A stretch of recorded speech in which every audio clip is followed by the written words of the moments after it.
The first topic that we're going to go through is, were the fans right to want to lose on Tuesday night and essentially hand Arsenal the title or hand Man City the title? We'll start with you, Brains. I know that your opinions kind of changed as the game got closer. So what is your opinion on that topic? Well, first of all, I would say that the statement is inaccurate, as in the fans wanted to lose the game. I think that's highly, and what I found in the stadium is that it was even more inaccurate as the game got closer. The conversations that you were having, you know, even as a fan, the things you were thinking were becoming more and more like, oh, wait a minute, you know for a fact that well, his name's Sim on my screen, but that's quite clearly Ben on my screen, but that's quite clearly Sim right there. But you know for a fact Sim's apparently I'm Amir. I'm only here for the beer. But like, you know, Sim was calculating all the different ways that we could still do this, you know, and I was in the pub after football on, you know, Monday night watching Villa, and you know, when it was 3-1 Liverpool, I'm thinking, oh, could we do it? Because that's what the heart of a fan is. That's what it's that the need to believe, you know, and so you start to feel it, you know, and then obviously you're kind of torn between this, for me, this like 30-year disgust and hate of, and I would say disgust and hate, and hopefully people would hear that there is banter even in those words, right? Like, I don't hate any individual person. I've got so many friends who are Arsenal fans. I'm gonna get banter tonight at football. Any which way the result went, I was gonna get bantered, right? You know, like if we won or lost the game, they were gonna flip around their argument, you know. So but then going into the game, I definitely felt that it was definitely not all fans wanted to lose that game. Not at all. There was 60,000 people in the stadium, and every time we got close to, and we had loads of chances, there was an energy in the stadium of, we've got that, we could, you know, and then the real kind of fan and competitive desire inside you kicks in and goes, we could right here beat the best team in the world. Like, and so you could feel everyone start getting up for it. Now, obviously, we heard that there's Arsenal fans in the building, so it was a lot of fun at first. And I was in, also to preface this, I was in two different places because I took one of Sai's tickets and I had my season ticket, so I moved down close to the front. So I got to see two different perspectives. And the higher up to the lower down, very different perspectives of fan feeling. It was really, really strange. But higher up, we were just singing we hate Arsenal. We were just singing all the you know, kick his head in. We're singing all the songs, right? And it's just fun because we were getting at the scum that we know that are infiltrated us, you know, we're getting at them, and it was so much fun in that way. But as I went down the front, and I saw an Arsenal fan who then TalkSport interviewed outside. I saw him getting into a fight. I saw him take his shirt off and he had the black Arsenal top on, and I saw the fight kick off. I was walking past them going down to Sai's spot. And as I went down the front, it was just after Haaland scored. And one guy who had an old school Spurs shirt on, he went, Sete, and him and his friends start to do the pausing, right? They were immediately got at by everyone around him. Was like, don't you dare, you know, like, you don't do that. We do not do that. And that was like the very hardcore fan going, get out of our club right now. And it was so extensive how hard they hit him. He was going, I'm a Spurs fan. Like, what are you talking about? Like, you know, and you could see in that moment, like, this is very different. Do you know what I mean? Like, so there's no way that you can tell me after experiencing the vibe that night, like, that it was all Spurs fans want to lose. I would say, in the overall, that it was probably 80-20, that most fans went into the game with well, it's a win-win here. If we win, then we'll view that we might get top four. If we lose, well, then Arsenal don't win the league. It's great. You know, so it was that opinion is very different from hardcore fans coming in, or from like big influencers being able to say, like Flav and all of the channels being able to say, we want to lose this game. That is where there's a little bit of a swerve, and that's where people who are not day-to-day going to the lane, but are not really involved like in the living and breathing moment of being at the club, who are watching from afar, getting up at 4 a.m. in the morning, who are live and die just the result. Those fans are going to find it extremely inflammatory and annoying if anyone is saying that we're willing to lose a game. Like, so you can see how it is just so different. Also, like the kind of locality of where you're at, also like how long you've been in here, your internal relationships, is so much going on. So it's really a difficult thing to say all Spurs fans wanted to lose the game. And then being in the stadium and feeling like, no, like that's on, like we can do this, you know. No, but like as Sonny's going through, I don't believe for a second, maybe if you're watching, but if you're in that crowd, I don't believe for a second you're hoping that man misses that shot. I just don't believe that, right? He did miss it. He didn't try to miss it. I was right behind the shot. He did everything right. He just got unlucky, right? So my feeling of it is like, look, there was way more at stake in that game than just that game. Do you know what I mean? Like, I put this to you, this is an interesting way to kind of view it, right? There's way more at stake for a club per game than an individual game or local rivalry, right? So I can hear you. Oh, we're back. The computer crashed 1 second. Oh, we're back. We're back live? Computer we're back. Says no. Okay. We're back live. Yeah. Sorry, Brains, carry. I just wanted to put this one to you guys, just so that maybe you can like view it like from a flip side mentality of like, imagine after the game, you, like, or say any game that you guys went live on or did a show, and you came on and you were just like low and you just didn't feel like doing a show that day, and you came on, you're picking your nose, you're just burping on every word, right? Now, every show you might have 300 new fans watching. Say you have 300 new fans watching, which is quite likely for your channel. Now, 300 new fans are quite an easy link when you think three people have a reliable connection to 10 people who they can share. And then so three to 10 means that 300 fans can become 3,000 fans. Now, 3,000 fans is a very important jump, if you understand social media and the algorithms, to 100,000 fans. So every episode you guys do, there's literally a chance of 100,000 fans being the additor up if the show goes well, right? So you're never going to go on and do a bad show deliberately, right? Do you know what I mean? So now, just on your guys' level, because you are the exact same as Spurs, as a Spurs channel, you have loads more on the games than just the games, right? Now think about Ange. Think about Ange, what's at stake for him. So how many fans, new fans, watch every single Spurs game? Potentially 100,000 new fans every single game. Now, football is so big. New fans are actually super important. They add to the revenue of the club. If you get more in, you can get more expenditure. You can go for titles down the line if you grow your club. That's why clubs spend so much money on it. So from a club point of view, losing to Man City, winning against Man City is massive. You just beat the best team in the world. That can solidify the new fan growth of maybe 100,000 people in one moment, bang, like that. So for the club, there's so much on that moment. For Ange, if he does not raise his players up to want to go out and win that game, if he sees that anybody is not up for a game of football, it cracks everything to do with the mentality of the team. It doesn't matter who you're playing.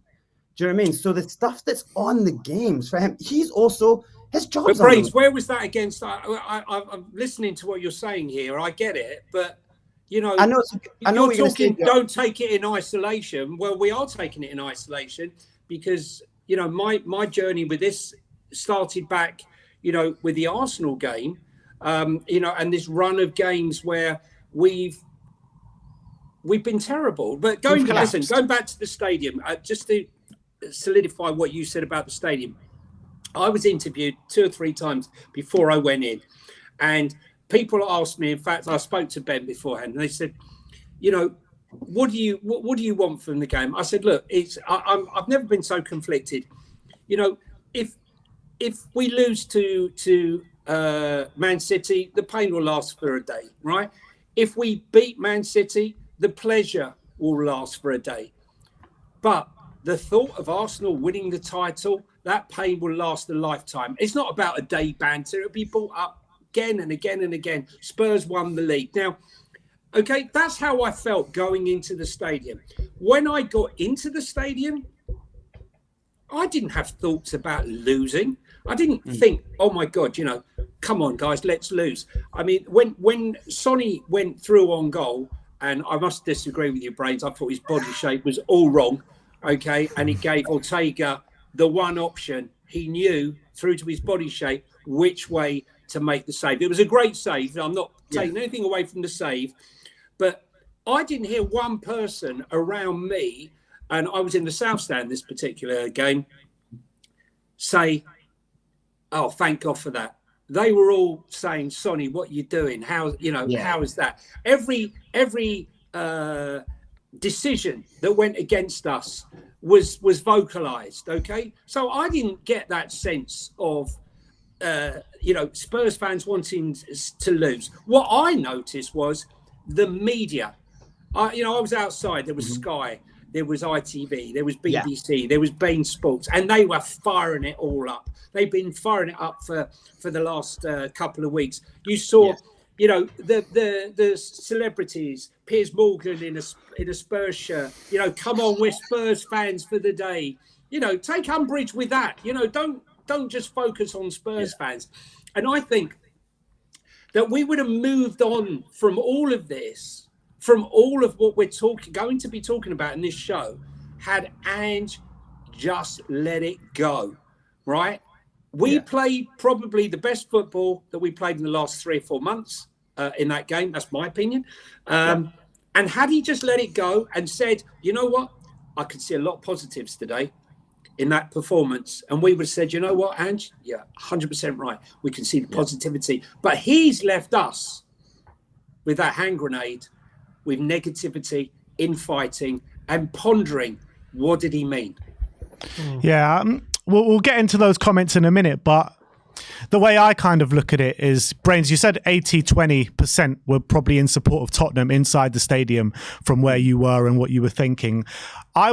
The way I look at it, I think it was maybe even that percentage the flipped way around going into the game. I think the majority did want Spurs to lose going into the game. But Matt Law put out a good tweet, or I think it was Matt Law, I can't remember, it was one of these journalists put out a tweet before the game saying he wonders if it's going to be like that in the stadium, or is natural instinct for Spurs fans going to kick in, and are they going to support their own club during the football match? And I think that's exactly what happened. Correct. And I think when we were in the stadium, we all did flip to natural instincts, but it wasn't complete natural instincts, because I felt when Spurs were to miss a chance, when Sonny missed that chance, it wasn't a feeling of, oh shit, Spurs have missed a chance. It was more of a feeling like, oh well, we've missed a chance. It wasn't like in complete passion about Spurs winning, but as soon as Man City scored, there was that little 10-second silence, and then the whole stadium rose and started singing "We Hate Arsenal," and it all came about Arsenal. So but that's what I mean about the we kind of viewed it like a win-win. Like, so okay, well, Haaland's got the second. You just went, oh well.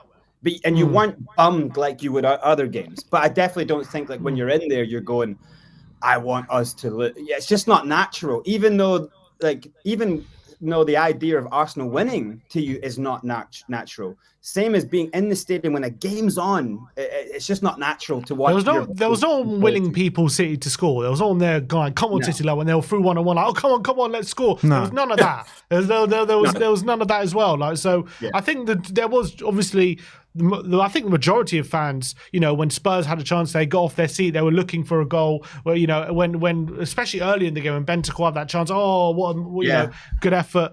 But for me, when Son went for on goal, I did have an audible "oh no!" Like I was like, "Oh god," because I have to say, because at that moment, with 5 minutes to go, we weren't going to win the game at that point. I think if he goes through in that chance early in the game, where I think it's a different kettle of fish, and if we go 1-0 up or something, that probably doesn't get that reaction from me. But me knowing that if Son scores that chance and we draw the game, we don't get Champions League anyway.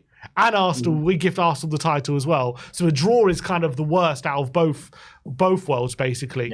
I didn't want Son to score that chance for me. I really didn't. I think it would have been different if it was earlier in the game, but that moment, knowing that it was useless, that goal for us at that point, and it would have handed Arsenal the title, would have been terrible. And, I was chatting to a Spurs fan yesterday. This is a Tottenham fan who very much wanted us to win the game going into this game. He was very much on the side of, I want Tottenham to win. And he admitted to me that when he saw Son go through, he's like, I don't want Son to score there. Because he knew a draw doesn't help us. A draw doesn't help us. And all it does is give Arsenal the title. So I think from that point of view, I understood that at that point. But look, in terms of this whole conversation, did Spurs fans right for wanting Arsenal to lose? I think if you're a fan not truly understanding what the rivalry means, this is a rivalry of over 100 years of history. This runs deep within football fandom and the Tottenham Hotspur fan base, especially if you're North London based. Yeah, especially if you're based in North London. So it's not as simple as you should want Tottenham to win every game. Yes, in a perfect world, I'm a Tottenham fan. Anyone who's watched any of our streams or any of our videos, of course I want Tottenham to win every single game. I live and breathe Tottenham Hotspur. This is my whole life. And you know that your predictions are always wrong. They're always wrong. But what religion are you? I'm Tottenham. That's exactly. That's Tottenham what I follow. Is my religion. But Tuesday night was just a 1 in a million event where we virtually had I know people say we had a shot at the Champions League, but let's be honest, I think if we would have won, I do think Villa would have got their draw. All they needed was a draw. Yeah. And I think they would have got a draw at Palace. I think if they needed to win, if they would have lost to Liverpool and they needed to win the game, I think maybe that's more of a case. But the fact that they only needed a draw away at Palace to get it was very little opportunity of us getting Champions League. The likelihood is if we would have won, we still would have missed out on Champions League. So, and for me as well, Ange, I know we'll get into Ange's comments later, but Ange has been banging on for the last few months that top four doesn't matter. That what matters is progression. What matters is progression, how you're progressing as a club, and that's definitely what we saw on Tuesday. Us going toe to toe, one of the best teams in Europe. So for me, I didn't see Champions League as this big deal. I know I personally have been one of the ones who want Champions League. I did want to get in the top four, for sure, and I wanted us to try our best. But when it came to this moment, it didn't mean that much to me that I'm willing to allow Arsenal to win their first title in 20 years, and us having to contribute to it just for the sake of a slight chance of getting into the Champions League, which is only going to be a short-term little boost anyway. In terms of long-term, I don't think it's going to make that much of a difference whether in the Champions League or not. It shouldn't do anyway. So I think Tottenham, I know obviously not all Spurs fans felt that way, but I do think Spurs fans who did feel that way are well within their right to feel that they're more than happy to not win this game and for City to win just to stop Arsenal, because that is what football rivalry is all about. And I think when you're looking at the discourse that's come out after this game between infighting between Spurs fans and name calling and calling them not real Spurs fans and all this kind of stuff, I mean, a lot of the fans that wanted Arsenal to win have been Spurs fans since the day they were born, home and away, going to every single game, spending every penny that they own on the football club.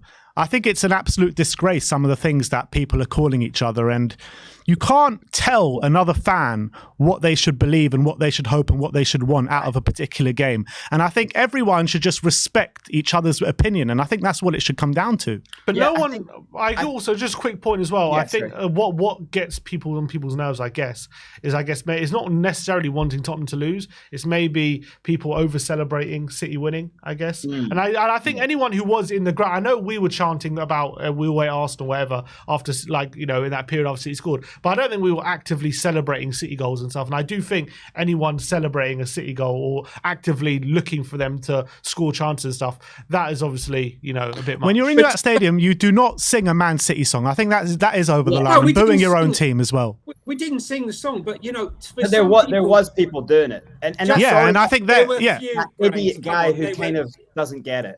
Brains, there was such a minority. I mean, listen, to some people though, just having the thought that you contemplated such a thing, you're not a fan. You're not a fan. Doesn't matter if you go every week, doesn't matter if you traipse up and down the country, doesn't matter, right? You're not a fan. Well, you can be a fan and have those thoughts. You really can, This isn't, like I said, you know, we're not getting Champions League football this year because of that game last night.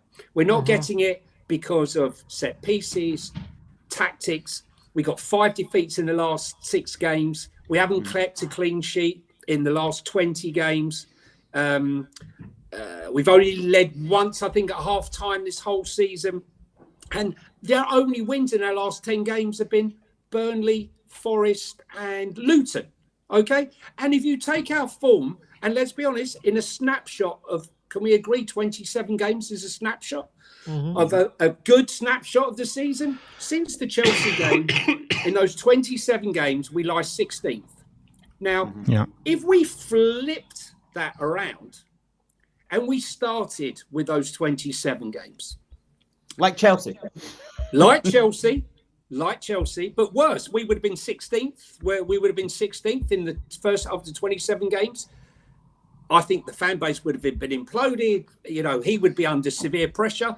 But whoa, what would we be like? Look at us storming towards, and look at us, we got 5th. The narrative would be completely different. Even if we'd lost that game, right? But we would have been fighting for that 5th place, and we were gallant losers. Okay, so I think you can choose whichever narrative you want. If I'd zoomed out at the beginning of the season, I would have taken 5th. I thought we'd get 5th or 6th. I would have taken 5th. We've lost Harry Kane, new coach who I didn't particularly want. And, you know, I think all in all, we can assess it as being a successful season. If you want to, we can microanalyze everything and we can find fault. But I'm just eager to move on to next season, to be honest with you. Yeah. I think one of the biggest problems is like, is when people say that their opinion is how all Spurs fans think. And it's just, that is like legit impossible. An impossibility, right? Everyone's different. Everyone comes in it from a different point of view. I think differently about winning and losing because I come from it from a football perspective. Before I became a Spurs fan at 9 years old, I was already playing football for 3 or 4 years. So seeing Gaza and Lineker at the 90 World Cup, that ignited my desire to follow Spurs. But I am in everything I do in my life. I am that I have that athlete mentality of like you go for everything until the dying breath. It doesn't matter what, you must win. Like, you know, so I can't ever allow myself to have a different mentality from that. But then I don't expect anyone to think the same way I do, because sometimes my go till you die has actually been a problem. You know, I've taken things way too far, you know, so like you can't say my way is right, your way is wrong. And that's what you see a lot with the kind of online community and certain channels, and then people like argue the point, and then they think that's the kind of, that topic becomes a trend. And the worst thing about that, when a topic becomes a trend, like what Johnny's saying, the media pick up on that, even though it's not really the way anyone doesn't represent the real fan. It doesn't represent the real fan. It's something that they've concocted. You know what's even worse, Johnny, and this is what might lead into the pressure Ange is feeling, is that the media, and I call this weak journalism, and this is the problem, because in journalism, they now people don't get jobs, like they don't get trained to vet sources, they don't get trained, they rush to get articles out. It's all clickbait. The journal core that's in the pre-match and post-match pressers, they pick up on things that are happening on trends online, and they ask Ange Postecoglou about it. You know, so I think that is just dreadful. So he's getting that from the press. He's getting told. I remember in that one press, he got told that it was a majority of fans online, you know, by Charlie Eccleshare, by a big journalist, you know what I mean? He's got told that this is the way all Spurs, and that's what has angered people who don't think that way. They're going, I don't think like that. Charlie denied it. Charlie said that was, I listened to the View of the Lane. But in that denial, that context was completely wrong, and that it came across as that, but that's not what he said. But Johnny, the way that Ange jumped at it led you to believe that he's actually been getting this from the club, and then it's come out that someone or people in the club had been joking, oh, you're going to put the kids out, that person or people who thought it was appropriate to put that to the manager of the team, they should be fired immediately. That is insanely inappropriate. If it's true. If it's true, but you can see that Ange if it's true, he got a bit I think it's 100% true. I think it's 100% true. You know what the mentality is like within the club. We are always looking over the shoulder. No, but listen, look, how once you've created the storm, you have to calm the storm, okay? And what better way to calm the storm than to feed a story? I guess so. Listen, I want to go into it all, but that's how you feed the storm and you calm the storm. If you think half of the player stories come out just by chance, they don't. They're fed. Yeah, of course. Right? Stories for, stories against. And this story came out very, very quickly after the storm because the club realised, oh my God, look what's happened. And now we're getting all these stories. I've also seen the story about Bentancur smashing up the changing room and what's his name? Ange saying he'll never play for the club again. I don't listen to any of it. Who said that? I haven't heard that. I've seen there's been some messages going around, and you take it. I'm taking it with a pinch of salt. We'll come on to that anyway in your next topic. But